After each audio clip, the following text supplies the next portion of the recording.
Hello, my dear students of class 6. Welcome back to online school after so long winter vacations. I hope you all are fine and safe at your homes. Students, here I am your teacher, Ms. Fatma Zahid, and I welcome you to the online lecture of Social Studies. Students, as you know that before our winter vacations, we have started our chapter number 14, which is by people of Pakistan and South Asia. Students, first of all, let me give you an overview of the previous lecture, what we have done in the previous lectures. Okay, we have studied about population कि population क्या होती है, census के बारे में हमने पढ़ा, counting of people यानी कि जिसे मरदमशुमारी कहते हैं, हमने statistics के बारे में पढ़ा, the people south Asian countries के लोगों के बारे में हमने स्टडी किया और लैंग्वेजेस के बारे में भी कि पाकिस्तान में कौन कौन सी लैंग्वेज बोली जाती हैं और सबसे ज़्यादा कौन सी लैंग्वेज बोली जाती है. हमने पॉपुलेशन ग्रोथ के बारे में भी डिस्कस किया कि किस तेज़ी से साउथ एशियन कंट्रीज़ में पॉपुलेशन बढ़ रही है और हमने उनके लिटरेसी रेट के बारे में भी पढ़ा. Okay, now let's begin today's lecture. Our today's topic is infant mortality. First of all let me tell you infant mortality क्या होता है. इन्फेंट बेसिकली जो हमारे 1 साल से कम उम्र के बच्चे होते हैं उनको इन्फेंट कहा जाता है, चाहे वो 2 मंथ्स के हों, चाहे 6 मंथ्स के, चाहे 1 ईयर तक के बच्चों को हम इन्फेंट कहते हैं. मोर्टालिटी यानी कि डेथ रेट. तो इस टॉपिक में हम साउथ एशियन कंट्रीज़ के इन्फेंट मोर्टालिटी रेट यानी उन कंट्रीज़ में 1 साल की उम्र तक के कितने बच्चे मतलब डेथ रेशियो क्या है. So okay, let's begin. Infant mortality means the death rate for babies before the end of their first year. The figures below show the average number of deaths for every 1,000. ये आप देख सकते हैं कि नीचे table दिया गया Malaysia के बताया हुआ कि हर 1,000 में से जस्ट अराउंड 9 बेबीज़ की 1 साल की उम्र से पहुंचने से पहले तक उनकी डेथ होती है. पाकिस्तान में 67.5% में हाईएस्ट मतलब मोर्टालिटी रेट जो है इन्फेंट मोर्टालिटी रेट पाकिस्तान के मतलब पाकिस्तान में 1 साल की उम्र पहुंचने से पहले बच्चों की डेथ हो जाती है. इंडिया का 55, श्रीलंका 11, नेपाल का 53.9 around 54, Indonesia 26.6, Bangladesh 52.5 and Bhutan 45. सो आपने देखा कि इस टेबल में तमाम साउथ एशियन कंट्रीज़ के इन्फेंट मोर्टालिटी रेट बताए हुए कि 1,000 में से हर मुल्क में कितने मतलब रेशियो क्या उनकी death ratio. The infant mortality rate for Italy is even lower eight 5/1000. आपने देखा कि मतलब इटली का अगर बात की जाए, इटली दो कि वो साउथ एशियन कंट्री नहीं है लेकिन वहाँ का इन्फेंट मोर्टालिटी रेट सबसे कम है यानी कि हर 1,000 में से सिर्फ 5 बेबीज़ की डेथ होती है 1 साल की उम्र से पहुँचने से पहले तक. और जापान में 3.2. ये मतलब ऑल ओवर द वर्ल्ड की बात की जाए तो लोएस्ट मोर्टालिटी रेट्स हैं इन कंट्रीज़ के, जापान और इटली का. Okay, what reasons can you suggest for very high death rate among small children south east Asia. अब आप कंपेयर करेंगे, देखें इटली और जापान जो कि साउथ एशियन कंट्रीज़ में नहीं आते, लेकिन आप देखें कि साउथ एशियन कंट्रीज़ में हमारा death ratio infant death ratio बहुत ज़्यादा है. तो आपके ख्याल में क्या ऐसी रीज़न हो सकती है कि क्यों है. Okay, SAARC South Asian Association for Regional Cooperation. ये सार्क एक ऑर्गेनाइजेशन है जिसकी फुल फॉर्म है South Asian Association for Regional Cooperation. Okay, let's begin कि सार्क है क्या. In the last few chapters we have read about Pakistan and the other South Asian countries. हमने पिछले चैप्टर्स में पाकिस्तान और दूसरे साउथ एशियन कंट्रीज़ के बारे में पढ़ा, उनके एनवायरनमेंट के बारे में डिस्कस किया, उनके लोगों के बारे में डिस्कस किया. We have seen the similarities and differences in these regions. हमने सिमिलैरिटीज़ भी देखी कि कौन से इन साउथ एशियन कंट्रीज़ में क्या क्या चीज़ें सिमिलर हैं, क्या क्या डिफरेंसेस हैं. We have also seen how we share many common problems whether the country is big और स्मॉल इन एरिया और पॉपुलेशन. हमने ये भी देखा कि कौन कौन सी मतलब साउथ एशियन कंट्रीज़ में कौन सी प्रॉब्लम्स जो सिमिलर हैं, चाहे वो कंट्री बड़ी है चाहे छोटी है, लेकिन बहुत सी सिमिलर प्रॉब्लम्स भी होती है. जस्ट लाइक हमारा पोल्यूशन, इंडिया में भी बहुत पोल्यूटेड है और हमारी कंट्री भी, इस तरह से बहुत सी सिमिलैरिटीज़ होती हैं. Well, there are other common features as well. So these 7 countries Bangladesh, Bhutan, India, Maldives, Nepal, Pakistan and Sri Lanka. Students, first of all आप अगर हम आज की बात करें तो आज साउथ एशिया के अंदर 8 कंट्रीज़ आती हैं. पहले इन 7 कंट्रीज़ ने मिलकर क्या एक ऑर्गेनाइजेशन बनाई जिसका नाम था सार्क, जिसका आपने फुल फॉर्म पढ़ी है, South Asian Association for Regional cooperation. और ये ऑर्गेनाइजेशन कब सेट की गई? 1985 में। अब आप नीचे देख सकते हैं सार्क ऑर्गेनाइजेशन के लोगो दिखाए गए हैं। Okay In April 2007, at the 14th SAARC summit, Afghanistan became the 8th member country of SAARC. अगर हम 2007 की बात करें, पहले जैसे मैंने आपको बताया कि पहले हमारी जस्ट 7 कंट्रीज़ आती थी साउथ एशिया में। 2007 की SAARC की मीटिंग में एक अफ़गानिस्तान भी मेंबर कंट्री बन गया SAARC का। मतलब इस ऑर्गेनाइजेशन के अंदर जितनी भी कंट्रीज़ हैं ना, वो उस ऑर्गेनाइजेशन की मेंबर कंट्रीज़ यानी कि मेंबर कहलाती हैं। ठीक है, पहले 7 कंट्रीज़ मेंबर थे, उसके बाद अफ़गानिस्तान भी इंक्लूड हो गया इसके मेंबर कंट्री में। ओके,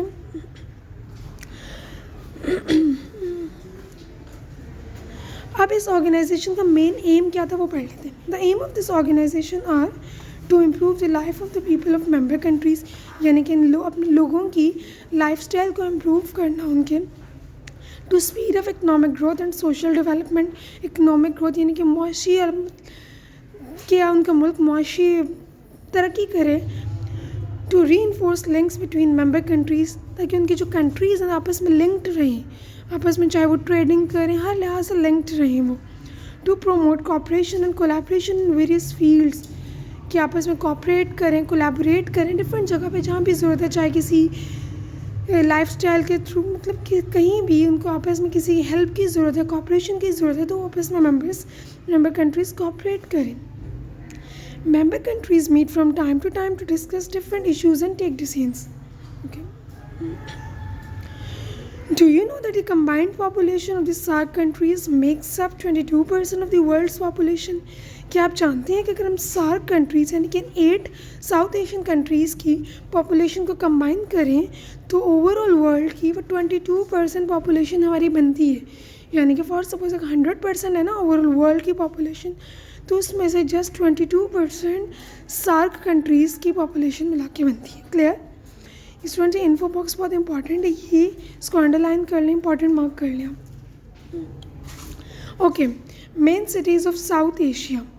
स्टूडेंट्स आप देख सकते हैं कि इस मैप में 8 साउथ एशियन कंट्रीज़ लिखी एनलिस्ट की गई हैं और उनकी कैपिटल्स भी बताए गए, उनके पोर्ट्स और different other cities, other important cities भी मेंशन की हैं। पोर्ट्स बेसिकली बंदरगाह होती है जहाँ से आप शिपिंग करते हैं, अपना ट्रांसपोर्ट करते हैं बाय सी।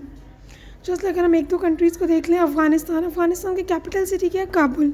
यहाँ पे ऐसा कोई पोर्ट नहीं है जहाँ के वो थ्रू अपना सामान ट्रांसपोर्ट कर सकें, गुड्स एंड ट्रांसपोर्ट। और अदर सिटीज़ इनकी हेरत, कंदाहार, मज़ार शरीफ। और अगर हम बात करें जी भूटान की, तो भूटान का कैपिटल सिटी क्या है? थिम्पू। यहाँ भी ऐसा कोई अदर पोर्ट्स नहीं है। और हम बात कर लेते हैं अब अपने सिटी की, अपने कंट्री यानी कि पाकिस्तान की, तो यहाँ का कैपिटल सिटी है इस्लामाबाद। और हमारे जो मेन पोर्ट्स हैं वो कौन कौन से? कराची और गवादर पोर्ट, जहाँ के तो हम अपने सामान को ट्रांसपोर्ट करते हैं। और यहाँ हमारी अदर सिटीज़ कौन कौन से? लाहौर, पेशावर, कोयटा, कराची एक्सेट्रा। ठीक है, मेन सिटीज़ हैं। वेल स्टूडेंट्स, ये आपको मेनली पता होना चाहिए कि कौन सी कंट्री, साउथ एशियन कंट्री का कैपिटल क्या है। ये ऑब्जेक्टिव पॉइंट ऑफ व्यू से बहुत इंपॉर्टेंट है। क्लियर? ओके, है यू कैन सी दैट ये तमाम सार्क कंट्रीज़ के यानी साउथ एशियन कंट्रीज़ के फ्लैग्स यहाँ पे बताए गए हैं कि जस्ट लाइक ये आपको फ्लैग्स की आइडेंटिफिकेशन होनी चाहिए कि कौन सी कंट्री का कौन सा फ्लैग है। पेपर पॉइंट ऑफ व्यू से अगर हम बात करें तो ये इस तरह से भी आपको फ्लैग्स ही जा सकते हैं, आपको आइडेंटिफाई करना होगा कौन सी कंट्री है और उसका नेम मेंशन करना होगा, या किसी भी तरह से आ सकता है। आपको पहचान होनी चाहिए इन मैप्स की। क्लियर? कि कौन सा मैप किस कंट्री, कौन सा फ्लैग किस कंट्री का। Okay, clear? Okay, well students, we have done with the reading and explanation. Now open your worksheets, write down date and date at the top of the page. Okay, here students you can see that question number 1 is match these races who entered the subcontinent shown in the column A with the dates of the entry shown in the column B.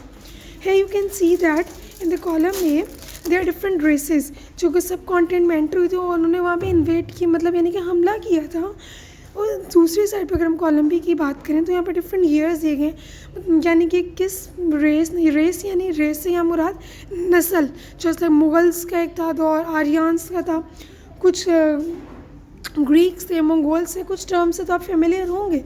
इनको हमने उनके year से match करना है। You can take help from the book page number 62 और आपने उसके according यहाँ पे मैच कर लेना। Clear? Okay, now question number 2 is fill in the blanks here. Okay, life in towns and cities is called dash life. We all know जो शहरी ज़िंदगी होती है हम उसको क्या कहते हैं? Urban life. And life and dash is called rural life. और जो गाँव की देहातों की ज़िंदगी होती है उसको हम विलेज लाइफ कहते हैं। Brahui is in dash language spoken in dash. Brahui क्या एक एंशियंट, यानी कि बहुत एंशियंट, कितने बहुत पुरानी कदीम ज़बान है जो कि मेनली बलूचिस्तान के लोग बोलते हैं। Dash is the highest literacy rate including Maldives. अगर हम लिटरेसी रेट की बात करें तो मालदीव्स के साथ साथ श्रीलंका का हाईएस्ट लिटरेसी रेट है, तो यहाँ ब्लैंक में आएगा श्रीलंका। स्टूडेंट लिटरेसी रेट जैसे कि मैंने आपको पहले भी एक दफ़ा मैं गो थ्रू कर दूँ, यानी कि कितने परसेंट लोग वहाँ के पढ़े लिखे हैं, लिटरेट हैं। या हम कहते हैं ना इज़ अ लिटरेट या इलिटरेट, यानी कि अनपढ़। तो लिटरेसी रेट होता है पढ़े लिखे लोगों की तादाद। Okay, the language most spoken in Pakistan is, yes it is Punjabi. Around हमारी 55% पॉपुलेशन जो है पंजाबी लैंग्वेज बोलती है। The national language of Pakistan is Urdu. Presenting data in numbers और graphs, charts and tables is known as statistics. अपना डाटा को charts की form में, चाहे ग्राफ्स की फॉर्म में, किसी भी फॉर्म में इस तरह से रिप्रेजेंट करना ताकि वो इजी टू अंडरस्टैंड हो जाए, वो कहलाता है हमारा statistics. The last migration in the sub continent took place in the year 1947। मतलब लोगों ने 19 जब इंडिपेंडेंस का टाइम था उसी टाइम मेनली बहुत बड़ी तादाद में लोगों ने माइग्रेट किया था एक जगह से दूसरी जगह, यानी कि बहुत से लोग सब कॉन्टिनेंट से पाकिस्तान की तरफ मूव किए थे। सार्क स्टैंड्स हो, जैसे कि हमने पढ़ा, south Asian Association for Regional cooperation and the language of education, technology and the commerce in Pakistan is English. जैसे कि हम जानते हैं कि हमारी ऑफिशियल लैंग्वेज हो के हमारी ऑफिस वगैरह में, एजुकेशनल इंस्टीट्यूट्स में कौन सी लैंग्वेज बोली जाती है? इंग्लिश। ओके, नेक्स्ट पेज पे all about me my culture. आपने इसमें अपने कल्चर के अकॉर्डिंग बताना। हाउ डू आई ड्रेस, कि मैं किस तरह से ड्रेसअप करती हूँ। Just like you can write I would like to wear shalwar kameez, और ईस्टर्न ड्रेसेस, वेस्टर्न, कुछ भी जो आप पसंद करते हैं। या आई वेयर शलवार कमीज़, बॉयज़ इस तरह से लिख सकते हैं I wear pant shirt etcetera. Where I live in Lahore, इस तरह से। What I eat, what do you like to eat, आप जो भी खाना पसंद करते हैं। Just like I would say that I like to eat biryani, आप इस तरह से कुछ भी लिख सकते हैं। माई लैंग्वेजेस, कि हम कौन सी लैंग्वेज बोल सकते हैं। आई विल राइट के आई स्पीक उर्दू और इंग्लिश। व्हाट आई प्ले, कि आप क्या खेलते हैं, खेलना पसंद कर सकते हैं। यू कैन राइट कि I like to play cricket, badminton etcetera, कुछ भी इस तरह से। फैमिली, कि आपके फैमिली मेम्बर्स कितने हैं। सेलिब्रेशंस, हमारे कौन कौन से ऐसे इंपॉर्टेंट फेस्टिवल्स, इवेंट्स हैं इनको हम सेलिब्रेट करते हैं। जस्ट लाइक ईद्स आ जाती हैं हमारी। आर्ट एंड म्यूज़िक में आपने ये बताना कि do you like art and music, मतलब तो आप बता सकते हैं yes I like art music etcetera, कुछ भी। Well, the last question of this worksheet, write the names of the SAARC countries in the map given below, then match the flag with its country in the map. Okay students, आपको करना क्या, आप देख सकते हैं centre में हमारा map दिया गया है और साइड्स पे 8 सार्क कंट्रीज यानी कि साउथ एशियन कंट्रीज़ दी गई हैं। तो आपने करना क्या है, आपने इन फ्लैग्स को मैप पे जहाँ पे इनके मतलब इस मैप पे जहाँ पे इनका मैप मेंशन है उसके साथ मैच करना है। ठीक है, ये बेसिकली साउथ एशियन कंट्री का मैप है। तो आपने जस्ट लाइक हम पाकिस्तान की बात करें, आपने देखना है कि यहाँ पे पाकिस्तान कहाँ पे, तो आपने फ्लैग को उस जगह से मेंशन करके और उस पर पाकिस्तान का नाम लिख देना। इसी तरह से आपने बाकी मैप्स को भी बाकी फ्लैग्स को भी मैच करना उनके मैप के साथ और वहाँ उनका कंट्री नेम मेंशन कर देना। Well students, that's all about today's lecture, and with the end of this lecture we are done with the written explanation worksheet of this chapter number 14. In the next lecture we will do our copy work comprehension. Students, I hope everything is clear to you. If you have any query you can ask. That's all about today's lecture. See you in the next class. Till then, take care. Allah Hafiz.